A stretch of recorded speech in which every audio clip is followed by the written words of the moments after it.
இயேசு கிறிஸ்து காலத்தில் வாழ்ந்திருக்கீங்களா? எனக்கு காணத்தான் ஆசை. விளிம்பு காலத்தில் வாழ்ந்திருக்கீங்களா?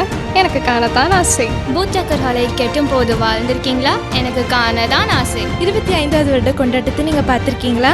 எனக்கு காணத்தான் ஆசை. 50 வருட கொண்டாட்டத்தை பார்த்துருக்கீங்களா? எனக்கு காணத்தான் ஆசை. 75வது வருட கொண்டாட்டத்தை நீங்க பார்த்திருக்கீங்களா? எனக்கு காணத்தான் ஆசை. இப்பொழுது நூற்றாண்டு விழாவிற்கான ஆசையாக இருக்கிறீர்களா? காணத்தான் ஆசை. காணத்தான் ஆசை. காணத்தான் ஆசை. காணத்தான் ஆசை. காணத்தான் ஆசை. காணத்தான் ஆசை. காணத்தான் ஆசை. காணத்தான் ஆசை. காணத்தான் ஆசை.